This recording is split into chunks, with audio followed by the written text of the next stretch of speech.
유라시아인들은 왜 아메리카, 오스트레일리아, 아프리카 원주민들에게 정복당하지 않고 반대로 그들을 정복하고 학살할 수 있었을까?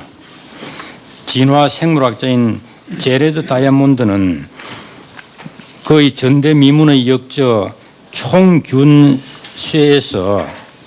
역사적으로 나타난 광범위한 경향을 실제로 이끌고 있는 환경적 요소들을 밝힘으로써 인종주의적 이론의 허구를 벗겨내고 있습니다.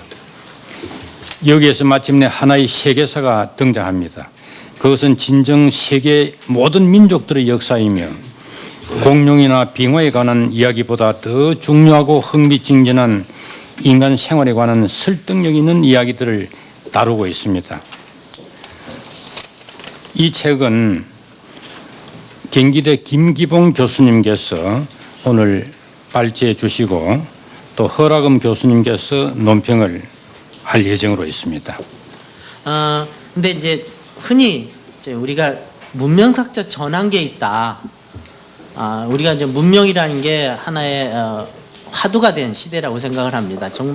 근데 이 문제는 문명의 문제는 역사학에서 굉장히 많이 다룰 것 같지만 그렇게 많이 다루는 테마가 아닙니다. 아까 신중 선생님이 말씀을 하셨다시피 역사학에서 다루는 시대는 5,000년도 안 됩니다. 근데 이제 여기서는 14,000년 내지 13,000년인데 이게 이제 저자에 따라서 이제 이 1,000년 정도 왔다 갔다 하든지 뭐 10,000년 정도, 그러니까 큰 년들은 10,000년 정도 왔다 갔다 하는데요. 그러니까 이렇게 크게, 그러니까 시간적으로 공간적으로 우리가 굉장히 넓혀서 봐야만이 지금 문명사적인 문제가 답이 나온다고 생각을 합니다. 지금 우리가 어느 지점에 서 있고 어디로 가야 되는 거를 이게 굉장히 넓게 보여야 되고 굉장히 깊게 보여야 되는데 지금 학문의 문제는 굉장히 깊게는 보는 것 같습니다. 역사학에서는 이렇게 큰 주제 못 다룹니다. 그러니까 지금 오늘 다룬 이안 모리스나 제러드 다이아몬드나 니할 퍼거슨은 역사학자가 아닙니다. 니할 퍼거슨만 역사학자에 좀 가깝고 두 분은 상당히 많은 자연과학적인 쪽으로 경향성을 가지고 계신 분들입니다. 오히려 역사학자들은 이런 테마를 가지고 논문을 쓴다고 생각을 못 합니다. 이제 이게 깊게는 들어가는데 개별적인 사실들을 따질 수가 있지만 큰 문제에 대해서는 역사학자는 못 한다고 생각합니다. 그렇다면 이제 우리가 이 문명학적인 문제를 풀려면 굉장히 넓고 깊게 들어가야 된다고 생각합니다. 이게 어떻게 보면 문명 연구라고 생각을 합니다. 이걸 어떻게 해야 되는가를 이제 아마 3권의 책으로 한번 보려는 게 이제 이양훈 선생님 의도신 것 같습니다. 이안 모리스 책에 이제 아마 그런 얘기가 나오는 것 같은데 처칠이 한 얘기, 우리가 뒤를 멀리 볼수록 앞을 멀리 볼 수 있다. 이제 이게 그러다 보니까 우리가 어디서부터 어디까지 멀리 되돌아봐야 될 것인가, 이게 문제라고 생각을 합니다. 이거에 대해서 지금 이 화두를 가지고 학문 생태계가 저는 재구성돼야 된다고 생각합니다. 이게 이제 융합이라고 생각을 합니다. 이제 어느 한 분야, 역사학이라는 분야가 할 수 없고, 그 다음에 자연과학과 어떤 방식으로든지 뭔가 접합을 해서 이 큰 문제를 풀어야 좀 답이 나온다고 생각을 합니다. 총균세라는 책은 스테디 베스트셀러입니다. 그러니까 서울대 도서관 대출순위 1위를 아마 올해가 좀 아니고 계속 몇 년간 1위를 했습니다. 그리고 말씀드리고 싶은 것 중에 하나가 제러드 다이아몬드하고 이안 모리스는 세계인문학 포럼에 초청을 하려고 했습니다.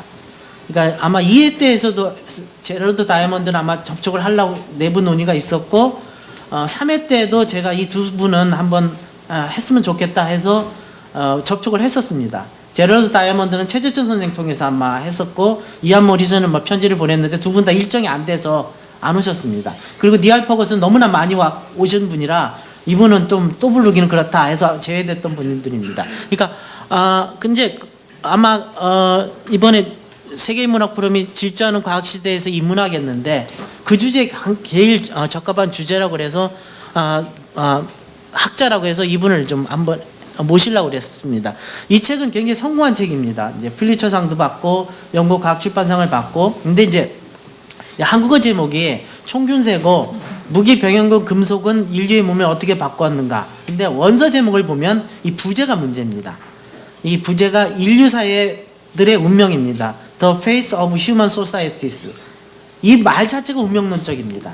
그러니까 인간 사회들이 운명을 밝히겠다는 굉장히 야심찬 운명론적인 방식으로 그러니까 환경이 역사의 운명이다라는 게 이 사람의 태제입니다. 그러니까 이 환경이 총균세를 서양인들한테 발명하게 만들었고 아니면 서양인들이 갖게 만들었고 이것이 운명을 결정했다라는 게 이 사람의 태제입니다.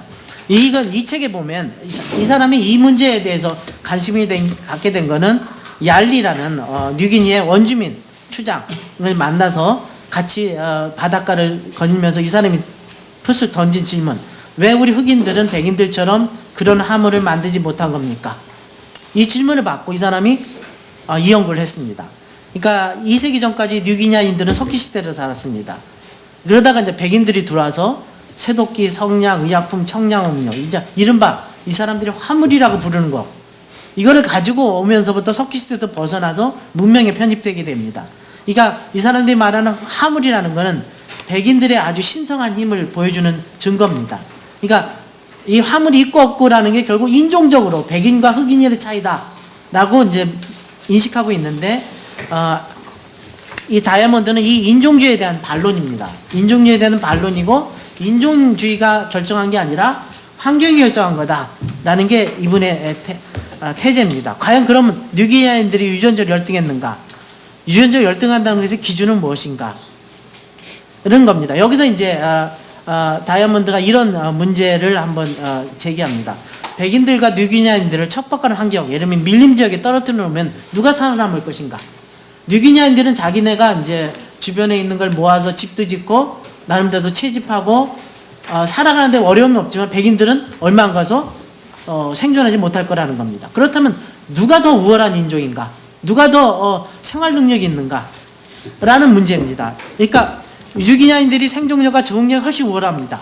그런데도 왜 그들은 화물을 만들어야 되는지 못했을까?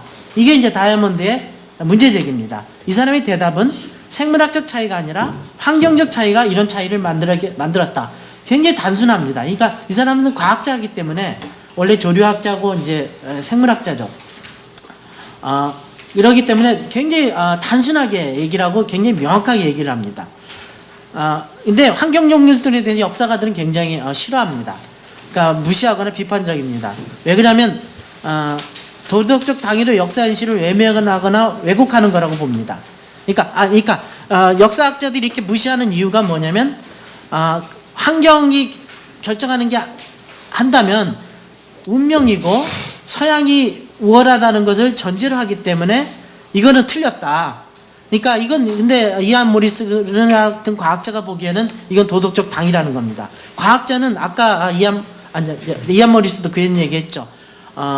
과학적으로 객관적으로 사실을 있는 그대로 봐야지 당위를 가지고 봐서는 안 된다. 나는 과학자이기 때문에 어떻게 해서 이런 차이가 있는가를 그냥 보겠다라는 겁니다.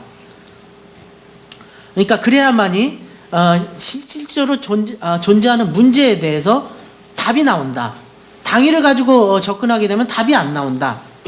근데 대부분의 역사학자들은 자기 스스로 과학자라고 보지 않기 때문에 이런 문제의식을 갖고 있지 않고 과학에 대해서 편견을 갖고 있다라는 겁니다. 그러니까 이 사람이 보기에는 역사라는 건 사실들이 집합에 불과하고 그렇기 때문에 일반적인 원리를 도출하거나 미래를 예측할 수 없다고 봅니다. 그러니까 굉장히 무능한 학문이죠.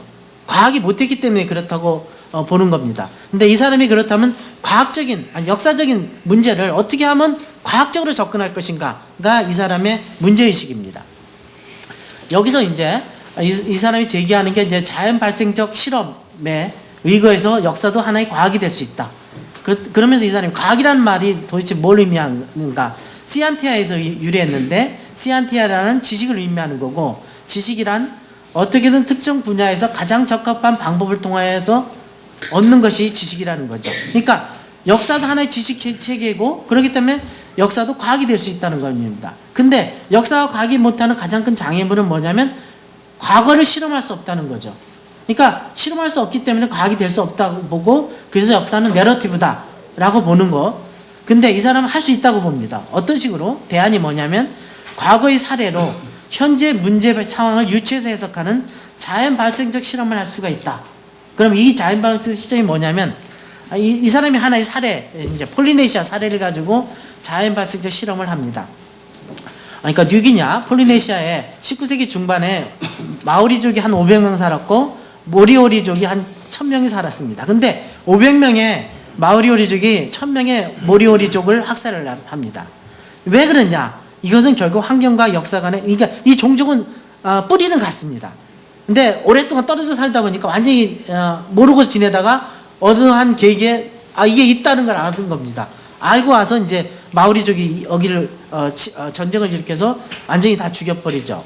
이제 이 차이가 어디서 나왔냐는 거죠. 시작은 똑같았는데 결국 환경과 역사 간의 연결고리가 나온 결과라는 겁니다. 그러니까 떨어져서 이주라됐고 그러다 보니까 이런 결과가 나왔다는 거죠. 그럼 이지라를 통해서 어떻게 서로 다른 생활을 했는가? 문명의 차이가 뭔가? 한마디로 수렵 채집 생활을 모리오리족은 했고 마오리족은 농경 생활을 했다는 겁니다.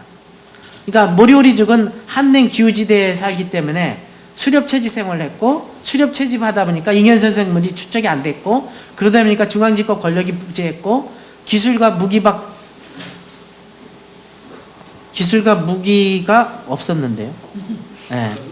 이게 뭐가 잘못됐습니다. 죄송합니다. 그러니까 그래서 전쟁 경험도 없다는 겁니다. 여기에 비해서 마오리족은 온대기후에 살기 때문에 농경으로 잉여 생산물을 축적했고 잉여 생산물로 인구가 조밀해지고 그러다 보니까 전쟁이 서로 충돌이 많아졌고 그러다 보니까 정치가 발달했고 그래서 무기와 기술이 우세했다. 이런 조그마한 차이가 초기 조건이 이런 엄청난 결과가 나오고 이 마오리족의 승리 사례가 인류 문명사를 볼 수 있는 하나의 단면, 표본이라는 거죠. 이런 식으로 자연 발생적 실험이라는 걸 통해서 가장 간단한 예를 통해서 어떻게 이 분기가 일어나는가, 조그마한 미미한 출발점이 어떻게 엄청난 결과를 발생하는가를 과학적으로 증명할 수 있다는 겁니다. 그렇다면 이 불평등의 기원이 뭐냐? 결국 농경이라는 거죠. 농경이 뭐냐? 식량 생산이라는 거죠. 그러니까 각 대륙의 역사를 비교하는 출발점이 아까는 이제 1400년이었는데 여기는 1300년 전. 13,000. 13,000 죄송합니다. 13,000년의 마지막 빙하시대, 그러니까 기후온난화나 빙하시대 끝날 무렵부터 이 차이가 농경 생활이 시작된 거고 이때부터 이제 차이가 벌어지기 시작했다는 거죠. 결국 인류 역사의 무산자와 유산자를 낳는 초기 조건은 식량 생산을 하느냐 안 하느냐의 문제고 BC 8500년경 서남아시아의 비옥한 소승달 지대에서 이 농경 생활이 기원했고 식량 생산이 생겼다는 거죠. 그럼 식량 생산은 결국은 식물의 작물화와 동물의 가축화를 의미합니다. 그러니까 식물은 인간이 길들이기를 하는 거고 동물도 인간이 길들이기 위해서 야생식물을 가축화하는 거고 이게 이제 식량 생산이고 이걸 통해서 잉여 식량이 생기고 인구가 증가하고 그러면서 정치적 중앙집권가 나오고 사회발전이 됐다. 아주 간단한 방식으로 이 차이들이 발생하고 시작점은 식량 생산이다 라는 태제입니다. 그러니까 식물의 작문화가 왜 비옥한 초승달 지대인가? 그러니까 이걸 이제 이 사람이 식물학자로서 따집니다. 세계 한 20만 종의 식물 중에 식용 가능한 거는 몇 천 종 정도 된다고 그럽니다. 그간에 품종 개량이 가능한 거는 몇백 종 종이라고 그럽니다. 여기 중에서 이제 인간이 칼로리로 섭취할 수 있는 거, 이게 이제 절반 이상이 우리가 많이 먹는 게 밀, 옥수수, 쌀, 보리, 수수입니다. 그러니까 이 곡물이 진화해온 야생 식물들은 지구상에서 일부 지역에만 존재합니다. 그러니까 원래 이 5개 이 곡물은 지구상에 다 있는 게 아니라 일부 지역에 있는 거고, 그 다음에 여기 이 가운데 영양분이 많은 동작식물 중에 이 5개 말고 56개가 있는데 이게 어디에 주로 있었냐면 서남아시아 지중해 연안 지역에 32종이 있었고 동아시아에 6종이 있었고 중앙아메리카 5종, 아프리카 4종, 북아프리카 4종, 오스트레일리아 남아프리카 2종, 서유럽이 1종. 이게 결국 차이라는 거죠. 이러한 환경적 차이가 식물의 작물화를 가능했던 지역, 시작하게 만들었던 지역이 있고 그러니까 출발선상이 달랐다는 거죠. 그렇기 때문에 식물의 작물화가 소수단 지역 사람들에게 이 서남아시아 쪽 지중해 연안 지역이 32종이나 절대적으로 유리했기 때문에 여기서 식물의 작물화가 시작됐다라는 겁니다. 다음에 동물의 가축화는 세계적으로 무게 45kg, 이른바 대형 포유류가 148종이 존재합니다. 근데 1900년대까지 그 중에 14종만이 가축으로 길들여졌습니다. 나머지는 가축이 될 수가 없었던 거죠. 길들이기에 성공하지 못한 거죠. 그 14종 가운데 7종이 서남아시아가 원산지라는 겁니다. 이 중에 주요 가축이 5종입니다. 양, 소, 염소, 돼지, 말. 이 가운데 말 이외에 4종이 초수달 지역에 있었다는 겁니다. 그 다음에 이 14개 중에 동아시아에 5종이 있고 남아메리카는 1종이고 북아메리카, 오스트레일리아, 아프리카에는 가축동물이 하나도 없었다는 겁니다. 그러니까 아프리카는 대형 포류가 가장 많습니다. 근데 가축가가 하나도 안 됐다는 겁니다. 이게 이러기 때문에 아프리카는 낙후할 수밖에 없었다라는 게 이 사람의 태세입니다. 그렇다면 이제 여기서부터 이제 이 출발점으로부터 시작은 미미했지만 장대한 차이가 나온다는 거죠. 그렇다면 결국 이 환경이라는 게 결국 대륙 형태의 차이가 총균세를 낳았고 이것이 근본적으로 서양이 비서양을 지배하는 이유가 된다는 거죠. 그러니까 아프리카와 남아프리카 대륙은 남북으로 긴 이렇게 보시다시피 이렇게 길게 돼 있고 유라시아 대륙은 동서방향에 넓습니다. 이 차이가 뭐냐면 위도가 같다는 거, 낙길이가 같고 계절 변화 등이 같고 유사하니까 식물과 동물의 종들이 전파가 용이하다는 겁니다. 그 다음에 남부로 긴 데는 위도 차이가 커서 환경이 달라서 작물 적용이 어렵다는 겁니까? 그러니까 이런 환경적으로 서로가 하나의 생태계를 형성할 수 있는 조건이 다르다는 거죠. 이 차이가 결국 가축과 작물화를 유라시아가 유리하게 만들었고 이걸 통해서 총균세가 나왔고 이게 구대륙과 신대륙의 문명의 차이라는 거죠. 여기서 중요한 게 전염병입니다. 그러니까 유라시아 대륙이 가장 큰 대륙인데 이것이 하나의 생태계 속에서 여기서 인간만 진화한 게 아니라 병원균도 진화해서 가장 강력한 병원균이 나오고 이러다 보니까 유라시아는 사람만 센 게 아니라 전염병도 셌다는 거죠. 그러니까 이걸 이제 하나의 총균세가 인류 문명을 갈라놓은 하나의 세계사를 보는 창문이 잉카 제국의 멸망입니다. 1532년 잉카 제국 황제 아타우파 알파가 생포 사건. 근데 이게 근대사의 가장 큰 충돌의 결정적인 순간이라고 봅니다. 스페인 정복자 피사로가 186명이 수백만의 백성과 8만 대군을 학살합니다. 피사로의 총과 그들이 전염시킨 전염병이 승리의 요인입니다. 콜럼버스 이전에 2천만 명이었던 아프리카 원주민이 95%가 몰살을 당합니다. 그러니까 이 차이가 뭔가는 결국 총균세고 이 총균세가 나온 게 뭐냐? 이거는 식량 생산이고 식량 생산의 차이가 나온 게 뭐냐? 환경 차이다라는 게 이 사람의 간단한 태제입니다. 그렇다면 왜 유라시아 대륙에서 중국이 안 됐는가? 유라시아 중에서 왜 아시아가 안 되고 유럽이었는가? 이 다이아몬드의 대답은 역시 환경입니다. 그러니까 중국은 지형적으로 고립된 지역들로 나눠져 있지 않습니다. 그러니까 중국은 이것도 나중에 이것도 굉장히 많은 비판을 받는데요. 비교적 내륙지향적인 하나의 공동체를 형성할 수 있는 지형이었다는 거죠.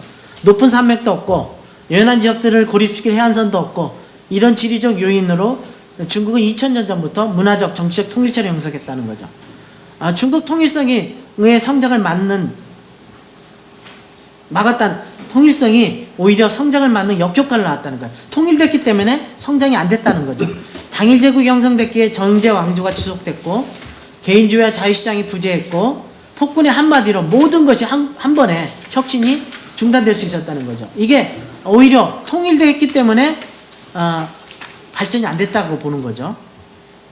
그리고 그렇기 때문에 지리적 분열과 정치적 분열이 여기에 비해서 이제 유럽에 성공한 거는 지리적 분열과 정치적 분열이 상호 경쟁과 혁신의 중심지로 유럽을 만들었다는 겁니다. 그러니까 혁신을 게을리하면 다른 국가 지배를 받거나 경제가 낙후된다. 그러니까 유럽은 서로 분열되어 있었기 때문에 오랫동안 왕국으로 분열되어 있고 그 위에는 국가로 분열되어 있었기 때문에 서로 경쟁했고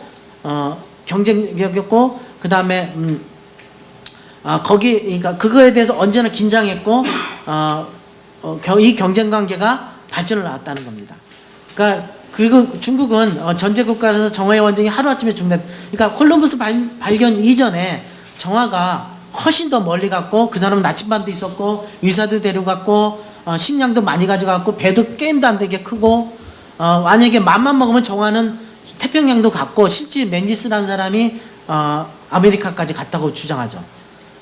이렇게 했는데 안 된 이유가 뭐냐? 명나라에서 황제가 내부 문제로 중단시켰고 거의 중단시킨 이유는 몽골 제국 때문에 그랬습니다. 명나라가 몽골을 멸망시키고 몽골이 이제 중국을 떠났지만 몽골이 다시 갔고 그리고 나서 이게 무슨 변이라고 있는데 그게 중국 황제가 명나라 황제가 생포가 됩니다. 포로가 됩니다.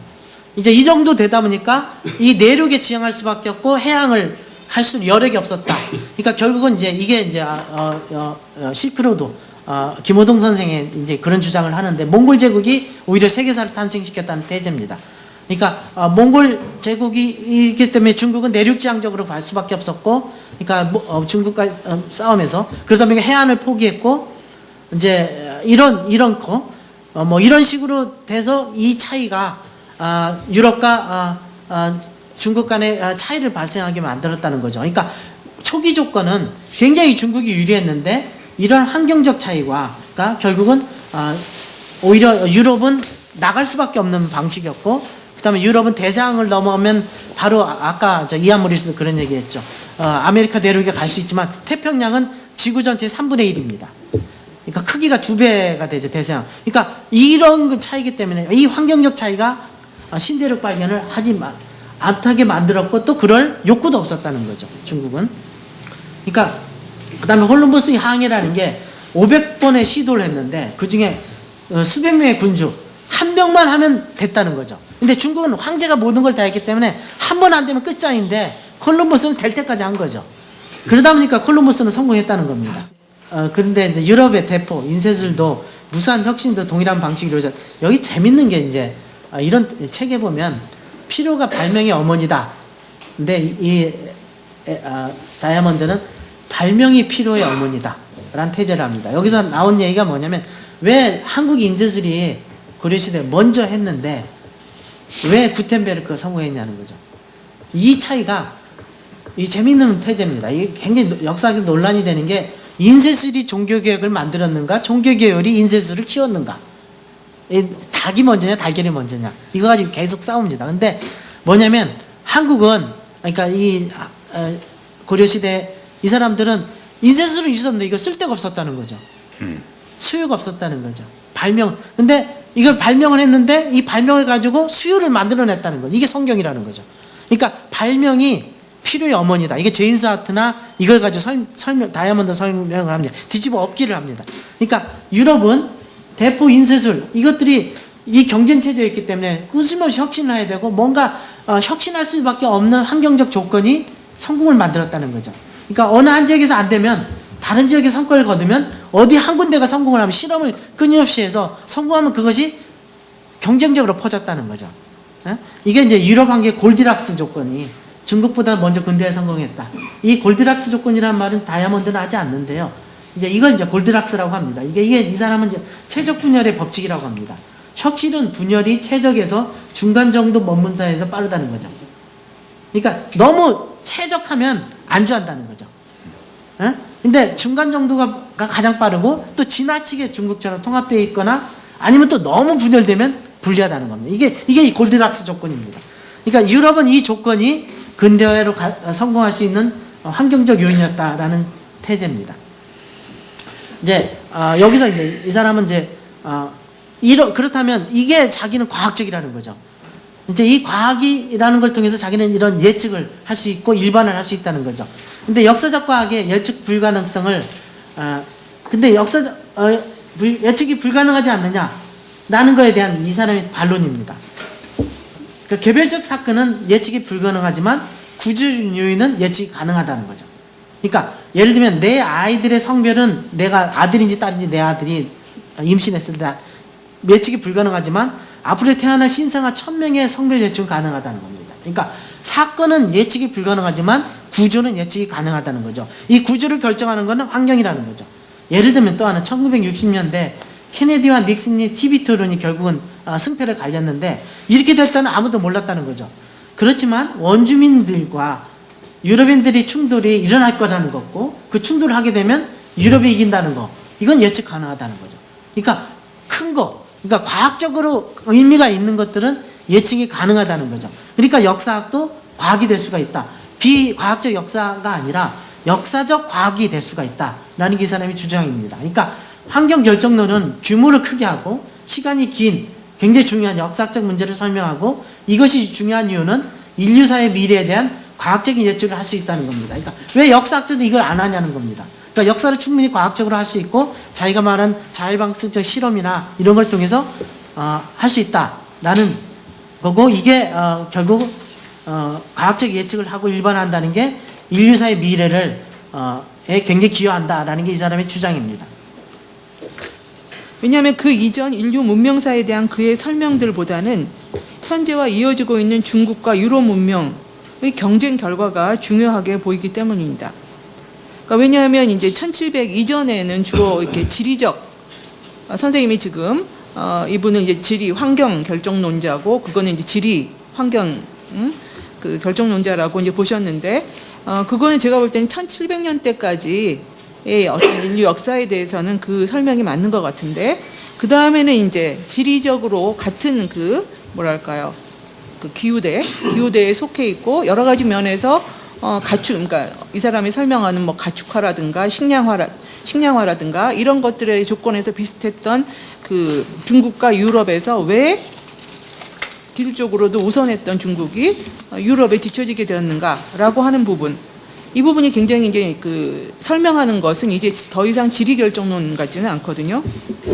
그러니까 이제 그 이전 인류 문명사에 대한 그의 설명들보다, 그러니까 다시 이 사람이 말하고 있는 내용들을 보면, 식량 생산이 안정적으로 되고 남아 돌게 되는 농경민 사회는 식량을 생산하지 않고 기술에만 전념하는 전업기능 전문가를 뒷받침해 줄 수 있었다든지, 그래서 먹을거리를 쫓아 이동을 해야 하는 수렵 채집민보다 기술이나 조직 체계를 발전시키는 데 우세한 문명이 될 수 있었다든지, 또는 문명의 불평등한 차이는 가축화와 작물화가 가능했던 동식물, 병원균, 인간이 살기 시작한 시기, 또 대륙축의 방향, 생태학적 장벽 등의 차이에서 비롯되었다든지 등등의 이 그 제러드 다이아몬드의 설명은 전 지구적인 상호 교류가 실시간 이루어지는 오늘날에 와서는 경쟁력을 설명하는 요인이 더 이상 되지 못하기 때문에 이제 그렇게 보는 거죠.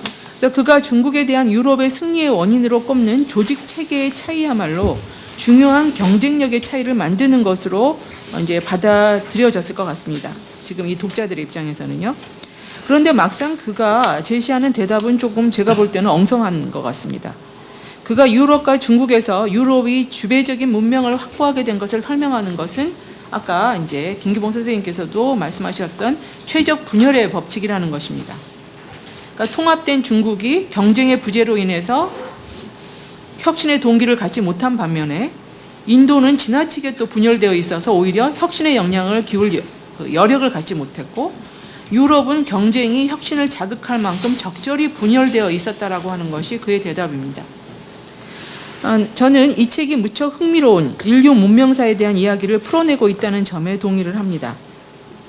무엇보다 방대한 자료와 인류사를 설명할 수 있는 여러 자연과학 분야의 연구 성과들과 통합적으로 어떤 그 통합해서 문명사 연구를 시도하고 있다는 것만으로도 대단하다는 감탄을 하기에 충분합니다.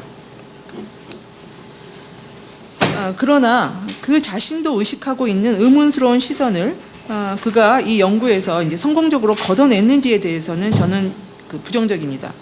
왜냐하면 저는 개인적으로 이런 식의 어떤 자연 과학을 모델로 해서 역사 과학을 만들려고 하는 시도, 그래서 어떤 그 객관적으로 측량 가능한 요인들에 의해서 인류의 문명을 설명하는 방식들이 지금 말씀하시는 것처럼 뭐 우리가 오늘 그 발표할 때도 보듯이 몰랐던 것들을 상당히 많이 알게 해주죠. 뭐 어느 지역에 그 식량화할 수 있는 또는 그 안정적으로 인간이 기를 수 있는 식물종이 몇 가지였는데 뭐 그게 어느 지역에 분포해 있었다든가, 뭐 가축화할 수 있는 동물들이 어느 지역에 많이 있었다든가라고 하는 거는 굉장히 뭔가 인류 문명을 설명해주는 객관적 어떤 사실이나 원인들을 말해주는 것 같고, 그걸 통해서 배우는 것들이 있기 때문에 뭔가 이제 어떤 호기심도 채워주고 어떤 지적 만족감도 주고 뭔가 그럴듯한 어떤 설명을 주기는 하지만, 저는 그거는 분명히 이제 어떤 굉장히 너무 거시적이기 때문에 굉장히 임의적 연구자의 선택, 의해서 이야기가 만들어질 수 있는 그런 가능성이 훨씬 높다라고 하는 점에서 개인적으로는 뭐 이제 좀 의심스러운 눈으로 항상 이런 그 연구들을 좀 봐야 되지 않는가라고 하는 입장인데요. 바로 이제 그러한 의심을 이제 이 제러드 다이아몬드도 스스로 의식하고 있는 것 같습니다. 그러면서 이제 앞에서부터 그 자신도 이런 의문스러운 시선을 성공적으로 이제 그 자기가 걷어냈다라고 하는 식의 이제 이야기들을 하고 있는데 저희 평가는 이제 좀 부정적이다라고 하는 거죠. 아니, 문명의 흐름에 대한 이해, 설명 이런 것에 어떤 그 암묵적으로 일정한 가치관이 개입해 있다. 모던하게 희석된 오리엔탈리즘이 아니냐는 의혹. 근데 그렇다고 해서 이 저작의 가치가 크게 저는 훼손될 것 같지는 않다라는 생각을 합니다. 거꾸로 얘기하면 왜 우리는 또는 동양에서는 이런 역사 해석을 또는 문명 해석을 해내지 못하고 있는가 하는 것을 이제 반성하는 계기가 된다는 거죠. 에서 가장 중요하게 제가 이제 보이는 부분이 이런 것 같아요. 기본적으로 이게 다윈주의적 분석 아니에요? 그러니까는 종의 기호는 동일한데 지리적 환경에 따라서 왜 이 차이가 발생하느냐 하는 그런 관점을 보자면 출발점이 다윈적 분석이죠. 그리고 그런 것을 이제 문명사와 결합시켰다는 데 있어서 아주 특별한 지점이 있는 것 같고, 저는 이제 이 청년세를 읽으면서 사실은 이제 앞에 이안 모리스도 그렇고 또 제러드 다이아몬드도 그렇지만은 지리적 환경의 결정론이라는 형태로 비판을 받고 있는데, 저는 결정론보다는 사실은 토인비아와 같이 그런 지리적 조건에 놓여 있을 때의 대응이 어떤 차이를 가져왔느냐 하는 게 또 중요하게 중심이 된 게 아니냐. 그래서 지리적 환경 결정론보다는 그것에 대응하는 방식의 차이가 무엇을 가졌느냐 하는 것이 더 중요한 포인트가 아닌가 싶고요.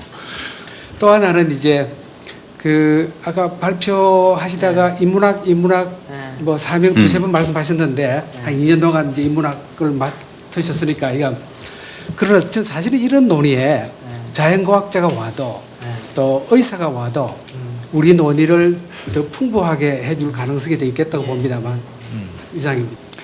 왜 문명의 차이가 발생했느냐 할 때 최초에 등장한 것이 인종주의 아닙니까? 인종이 다르니까 그렇죠. 결국 IQ 차이가 나고 이게 달라진 거다. 요새도 그런 내나 그 사람이 그 유산 옛날 그걸 말하다가 이제 목사발이 되어버린 형태인데, 그 후에 이제 환경론자들, 아니 이거 인종의 차이가 아니라 이 환경의 차이, 특히 이제 기후나 뭐 지정학적 이런 걸 다 포함해서 이 자연 환경의 차이 때문에 이런 그 차이가 벌어진 것 아닌가. 이제 이런 이제 주로 이 다이아몬드는 이제 아까 우리 이안 모리스도 마찬가지로 그런 식으로 좀 설명을 구도를 짠 거 아닙니까? 그 아까 이제 김기봉 교수님이 이제 설명할 때 막스 베버는 문화의 차이 때문에 그렇다. 그건 이제 그 신교 윤리 종교 그런 이제 염두에 두고 하신 것 같은데, 그래서 제가 좀 하나 덧붙이고 싶은 질문은, 그럼 문화의 차이는 왜 났냐 말이지. 얕은 차이가 난 거는 사실 아니에요. 그 문화의 차이는 왜 났는지에 대해서는 또 말하지 않고 문화의 차이 때문이다, 그렇게만 말했잖아요. 구룡마을은 다양성을 필요하다. 아니면 더 비참하게 살고 있는 옛날 봉천동도 있어야 한다. 다양성을 위해서.